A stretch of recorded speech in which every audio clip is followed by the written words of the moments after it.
All right, class. Where do prices come from? Who determines prices?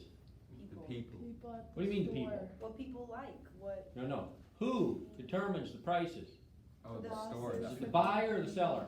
Buyer, Seller. seller. Oh, both, now wait a minute. buyer, Now wait a minute. We're confused. I heard Depends on what the the That- people want. the buyer Oh, seller. determines prices. So if this is true, time out, if this is true, I need to call Mr. Stedke and take the rest of the day off because I need to go to the Bass Pro Shop. Alright, because if buyers determine prices, I'm gonna need more than one cart. I'm gonna be filling up carts and carts. When I get to the checkout, I'm gonna say, I'll give you 5 cents for this, I'll give you 5 cents for that. Cause after all, I get to determine prices. Buyers determine prices. I am on a shopping spree. That's not true, is it? Apparently buyers don't get to determine the prices. So then I heard somebody say sellers determine prices. Time out. If that's true, I need to call Mr. Stedke because I'm not taking the rest of the day off. I quit. Alright, I'm gonna open up a sunglasses kiosk in the mall for one day, and I'm gonna sell each pair of sunglasses for $10,000 each. I'll sell all my sunglasses and I'll retire, because after all, sellers get to determine prices. No. But no No, one buys them. that's not true either, is it? Demand.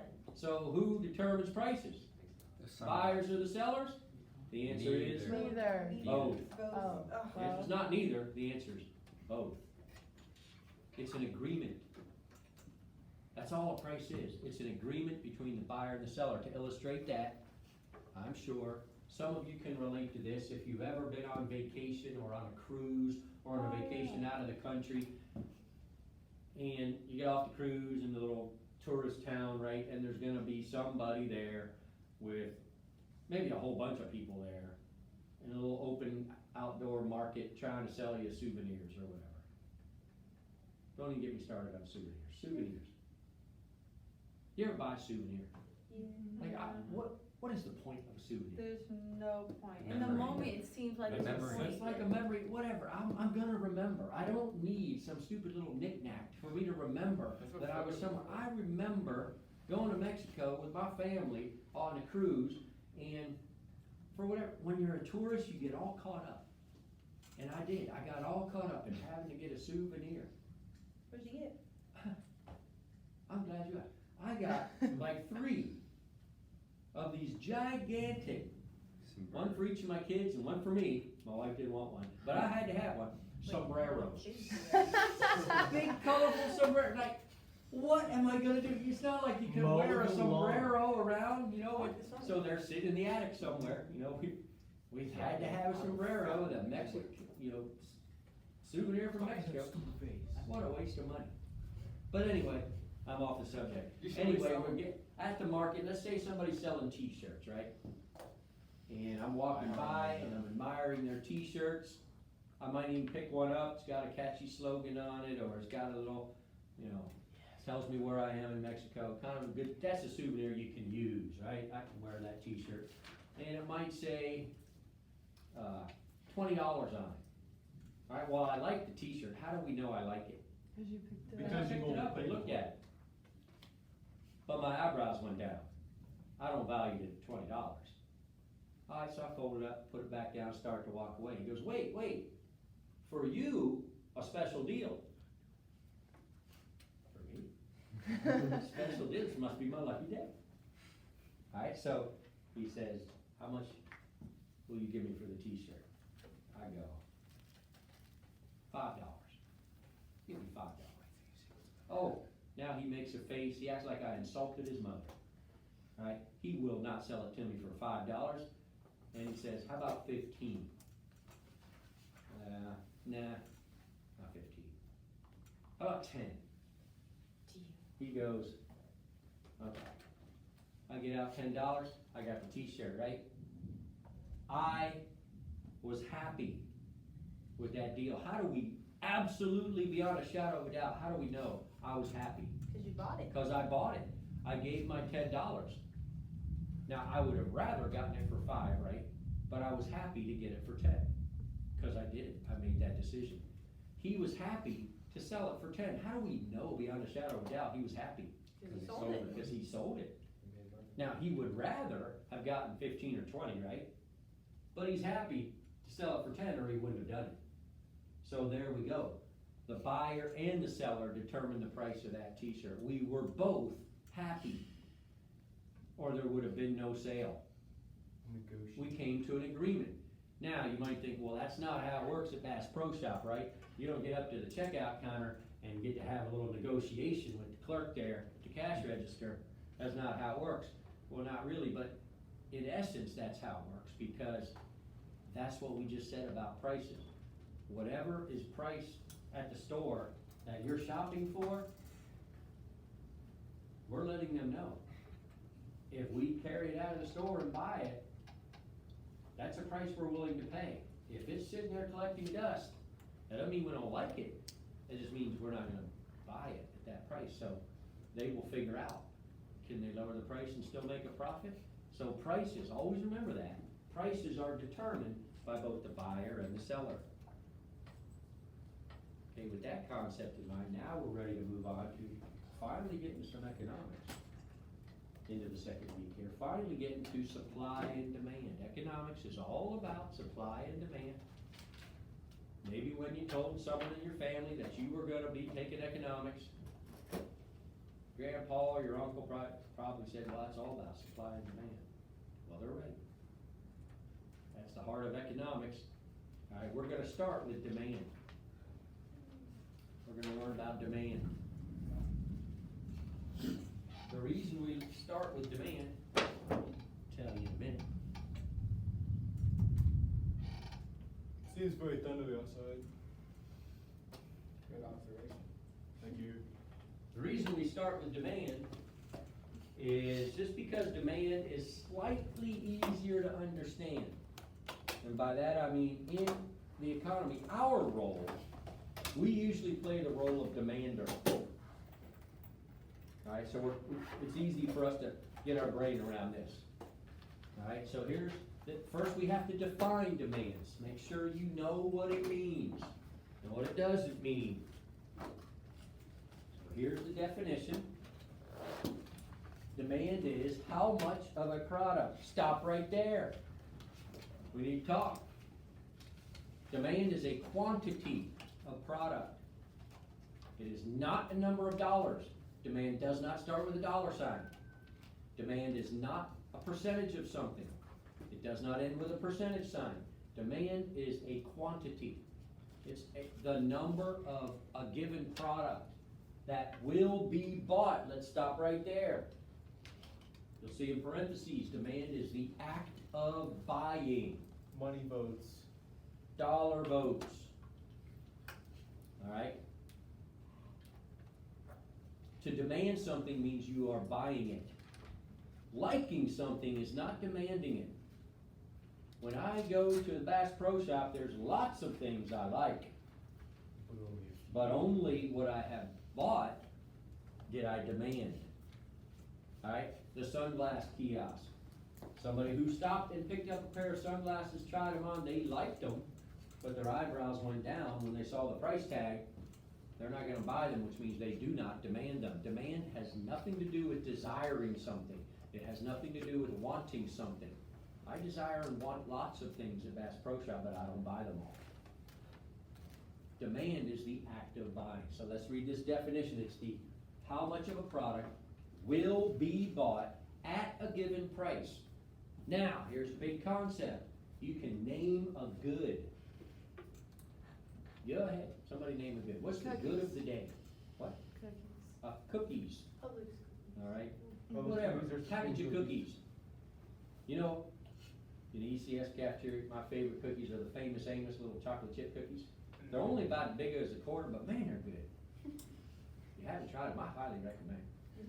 Famous Amos, no wonder he's famous. Make a cookie that good, you should be famous. You should try Chips Ahoy. These are better. They're better. Famous Amos. Take my word for it. Alright, so pack a Famous Amos cookie.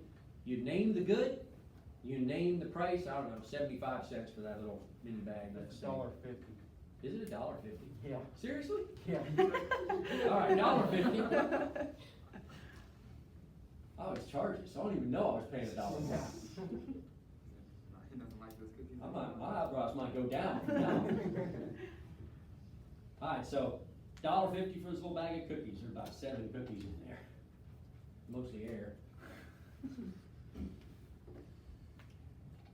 So we've named the good, we've named the price. Bag of cookies, $1.50. There is a certain amount of them that will be bought. I don't know what it is, but you understand, there is a certain amount of those bags of cookies that will be bought at $1.50. Whatever that number is, that's called the demand. Alright, that's the demand for that product. Next thing we have to talk about is the law of demand. Remember, economics is the science of choices, right? Well, sciences have laws, they're scientific laws. In physics, there's the laws of motion. Anybody take physics? Yeah. An object in motion will remain in motion at constant speed and direction until outside force acts upon it, right? Yeah. I don't know how to take. There's the laws of thermodynamics. Even in life sciences, there's the law that says living things can only come from other living things. There's the law of gravity, right? I think I demonstrated that before. I throw this eraser up, it will come down. The law of gravity says that, it will come down. I can do an experiment. I can do this 100 times. I can do it 1,000 times. I can do it 1,000,000 times. I can do it 1,000,000,000 times. I get tired of it. But it will come down every single time. Why? Because that's the law of gravity. I wanna put my I hand cannot in the wall. defy the law of gravity. I can't change it. Even if I don't like the law of gravity, can I change it? No, it is the way it is. Well, I declare I will not follow the law of gravity. I'm gonna walk out the window, jump off the roof. And I'm not gonna splat on the sidewalk, cause I don't believe in the law of gravity. That ain't gonna do me any good, is it? No. It is a scientific law. I ignore it at my own peril. It's the same way all the time, right? Well, guess what? When it comes to economics, which is a science, there are laws. There are economic laws. And just like any other scientific laws, they are what they are. You ignore them at your own peril. So here is the law of demand. Again, I want to emphasize, this is an economic law. It is the way it is. It doesn't matter whether you like it. It doesn't matter whether it makes you feel good. It doesn't matter whether it makes you happy. It just is this way. You ignore it at your own peril. The law of demand simply states, and by the way, I would call the law of demand, duh. It's common sense, isn't it? It's not that hard to understand. But the law of demand states that the lower the price there is on a good, the greater the demand will be. If there's Demand certain is the act of economy, what? Increase the price? What is demand? The act of what? Money Something votes. being- Act of buying. It's not wanting something, demanding is buying something. So, the lower the price is, the more will be bought. And then as the price goes up, the lesser the demand. In other words, the less will be bought. So let's go back to our good of the day, a bag of the famous Amos cookies. Alright, at $1.50, there's a certain number of bags that will be bought. If we lower that price to $1, what will happen? Less will be bought. We lower the price to $1, more will be bought. Oh, lower. That's the law of demand. It's common sense, right? If you can spend less and still get those cookies, you might buy more of them. Well, if we raise the price to $2, what would happen to the numbers of bags sold? It would be less. The demand would be less. Duh, that's common sense, isn't it? We pretty much understand that. That's called the law of demand. Alright, now in your book, let's look for a minute at page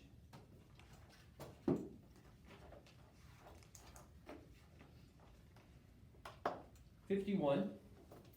Follow with me on page 51. figure 3-4, there's a chart, we call it a demand schedule. Alright, we were using bags of cookies, I think they're using candy bars. Alright.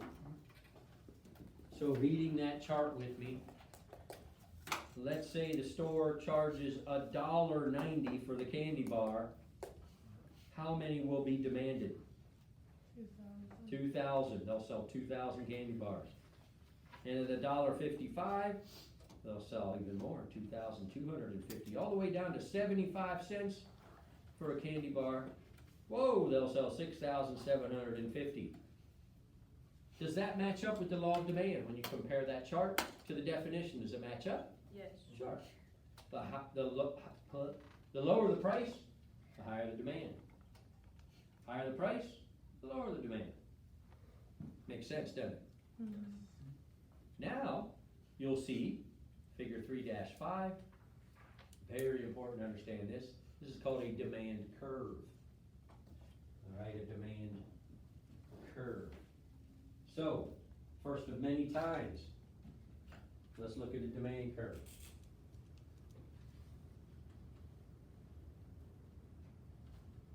Just so you know, we're gonna do lots of curves. Think, well, I don't understand curves, I don't like curves, I don't do curves. Well, then you're not gonna understand economics. Right, you have to follow these curves. Now, we are always going to make the vertical axis the price. Horizontal axis will always be the quantity. Alright, so we would take the information from the demand schedule, the chart, and plot them. Alright? And then we play dot to dot, right? And what we have is the demand curve. Very important question. No, very important question I have for you. I'm gonna make a statement, then I'm gonna ask a question. Here's my statement. Demand curves will always slope from left to right. My question is, why? Why do demand curves always slope from left to right? Until and unless you can answer this question, you do not understand the law of demand. And if you do not understand the law of demand, you will be lost all year. I'm emphasizing this is a big lesson, right? You must understand the law of demand to understand economics. So I'm gonna tell you a truth and then ask you why. The truth is demand curves always slope from left to right. My question is, why?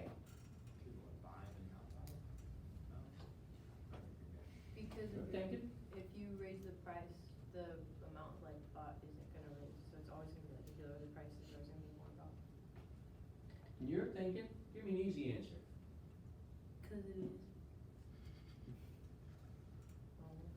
I'm gonna answer my own question. Demand curves always slope from left to right because of the law of demand. All right, look at here. This says it in words. This says it in a graph. They say the exact same thing. If you don't look at this and think this, then you don't understand curves. And you need to understand curves. Right? It only makes sense. Look. As the price goes down, the quantity goes up, doesn't it? At this price, only, at this high price, only this many will be bought. But as that price comes down, the quantity starts going up. Price comes down, quantity goes up. Price comes down, quantity goes up. Price comes way down here, a nice low price. Woo, look at that high quantity. Therefore, it has to slope left to right. Demand curves always slope which direction? That's right. Left to right. Why? Because it never shows the the law of price. demand. Because of the law of demand. Thank you. I'll have to go explain it. Just the law of demand. That's simple. Now, I'm gonna throw you off a little bit, just for fun, not actually just for fun. Make sure you know how to read curves. Reading curves is important, so I'm gonna mess with you a little bit. Make a new one here. Always quantity on that, always vertical is the price. Demand curves always slope from left to right, except when they go from right to left. Why? First of all, well, I'll explain this, but first of all, tell me, what is this saying? The higher the price, the more bought. Yeah, does that even make sense? No. As the price goes up, the number bought goes up. That's what demand is active buying, right? That doesn't make sense. Law of demand makes sense, this doesn't. Well, they call this the demand curve for quote unquote Giffen goods. You don't need to know this, alright? I'm just helping you read curves. The economist who figured this out was named Giffen. So a Giffen good is something that has snob appeal. In fact, the reason somebody bought it is because of how much it cost. It costs so much, they wanna flaunt their wealth that they're willing to pay it. I don't know, anything that you could say, there's always a Giffen good, but let's say like, I don't know, caviar, expensive caviar, or Rolls Royce. You're driving down the road in a Rolls Royce, you're never gonna roll down your window in a Rolls Royce and tell somebody as you're driving by, man, I got a killer deal on this car, I got it really cheap. That would defeat the whole point of driving around in a Rolls Royce, right? The whole point is to show off your wealth or whatever. I've only ever had caviar once in my life, and the person who served it to me actually made a point of telling me how much it cost. Cause I finally figured out that's the point of caviar, cause it's slimy, raw fish eggs. I was putting just like one little egg on a cracker, cause I didn't like it, right? But I wanted to be polite. It was nasty. Just salty, slimy fish eggs. Okay, but whatever, I mean, they were telling me how much it cost. Well, then that dawned on me, well, that's the whole reason they're serving this, so they can act wealthy or whatever. Now, I'm not saying that you drive a Rolls Royce or eat caviar, that you're a snob, I'm just saying that's examples of what a Giffen good might be. So forget about that, you don't need to know that, I'm just teaching you to read curves. Conley did a great job telling us what that curve meant. So, what we know is the demand curve always slopes which direction? Left to right. Why? Law of demand. The law of demand. Now we're getting somewhere. Gabby? Well, so will a graph never show if a price raises, cause if it did, then it goes right to left, but you can't do that, so do graphs just never show that? I don't know what you're asking. Like, graphs will never show if something price raised, cause if it raised, it would lower and. That's what this graph shows. So if the price is Oh, low, yeah, we raise the price, well then the quantity demanded goes then down. you went backwards. Yep. Doesn't matter. Exactly what this graph is showing. So we already know, demand curve will always slope left to right because of the law of demand. Here we go again. You don't need to know this, I'm just teaching you to read curves, messing with your mind, except when the demand curve looks like that. It's supposed to be straight, I don't know if it's straight, but let's say it's straight. Now, somebody read that to me, what's it saying? The price varies, but the quantity stays the same. Yeah, no matter what price, the same amount will be bought. That's something that would have what economists call inelastic demand. No matter what price you charge, people are gonna buy the same amount. Gasoline. That's a good guess. Gasoline, Water. maybe drinking water, I would say, no, it won't have any of that. Now, those goods would have pretty vertical curves, but let's face it, if gas went down to 10 cents a gallon, wouldn't you buy more than you do at $2 a gallon? Yeah, I would. You go drive. But Right, that but doesn't if gas make would every go up to time. $20 a gallon, You're not driving that much. I'd walk to school, right? I wouldn't buy as much, so, you know, anywhere between $2 and $4, I'm probably not gonna change a whole lot, so it's pretty vertical, but still there would be a slope. Same with water, it'd be pretty vertical, but there would be a slope. So, I don't expect you to figure this out, but let's say like insulin for diabetics. I don't know if you know this, but insulin, you can't, it doesn't keep, it has a very short shelf life. So it's not like you can stock up on it, right? You need to buy a fresh supply every couple of days or whatever. So, the point is, people that use insulin, they need a certain amount. It's not like if it's low price, they can buy extra, they can't store it. And it's not like if it's real expensive, well, they can do without it. No, they can't, they need it, right? So at a low price, people will buy this much insulin. At a medium price, they'll buy the same much. At a high price, they'll buy the same much. Right? It's inelastic demand. No matter what the price, the demand stays the same. But like I said, do we need to know that? No, we don't need to know that. I'm just teaching you to read curves. Here's what we need to know. The demand curve will always slope where? Left to right. From left to right. Why?